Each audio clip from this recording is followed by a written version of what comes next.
Hello gentlemen, ladies.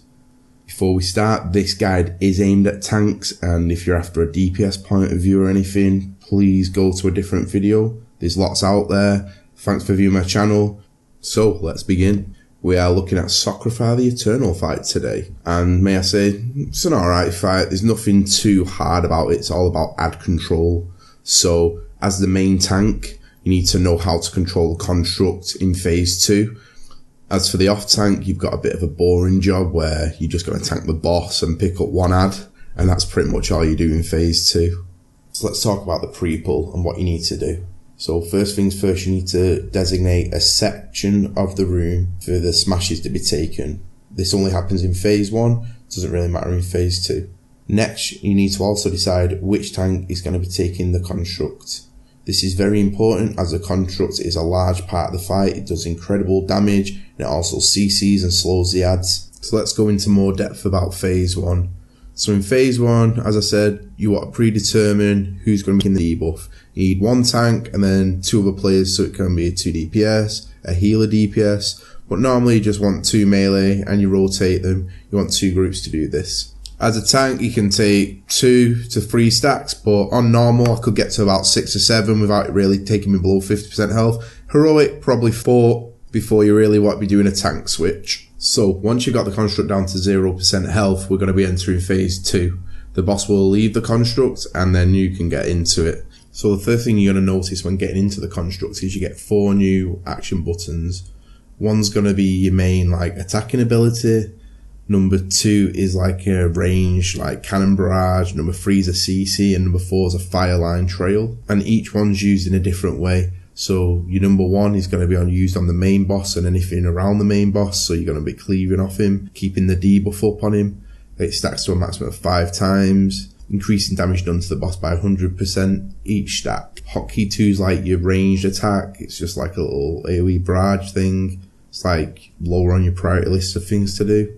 Number 3 is a CC. It'll drop a little ranged cone. You can cast it at ranged. Anything that walks through it will get snared to this for a set amount of time.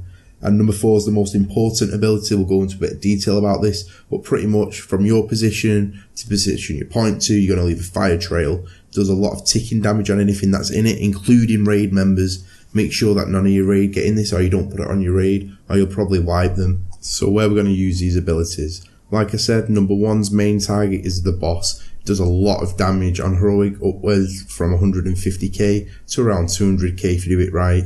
Then you want to put it on the boss. If the overseer's out, you're obviously targeting him because the boss takes no damage. While this is on cooldown, you want to be putting a fire trail between the range stack and the healers to the blue portal. The blue portal spawns ghosts, and if these hit the raid, it's GG. If your raid's starting to get behind on the other ads that are coming from the purple portal, you can always drop your CC, which is hotkey 3, and it will help just CC them up a bit. You can also drop it when you're going into transition back into phase 1, which is when your construct's low. You want to try to clear up all the ads so that the transition is as clear as possible, because the transition, when you start phase 1, it's really easy, but when you're going back into it from the second phase, it's kind of difficult because all the range is in melee and it's just everywhere. So you want to try to watch the ads, make sure they're all down, kill the construct when there's nothing up, and it's nice and smooth. But realistically, you should be doing this in 1 phase. So let's talk about the off-tank's job now. So coming into phase 2, the boss spawns. You need to pick him up as quick as possible and getting in a good position. A good position is between, there's no fire trails from phase 1 around you, so the debuffs can run out for their DPS, and you're in between the purple and blue portal, so you've got roughly an equal amount of zones. You need to make sure there's enough room for the range and a fire trail to go to the blue portal as well. Your other job is to pick up the ad which spawns from the red portal. Once this comes, the boss becomes immune, and that ad needs to die before the boss is retargetable again. Apart from that, there's not really much for the off tank to do. It's kind of a boring job. It's more for the main tank and the guy controlling the construct job to win this fight for you. Good luck, and if you like my video, like, subscribe, comment below if you've got any advice or tips for me. Thanks for watching again. This is Uncut, and good luck to you and your guild at getting this boss down.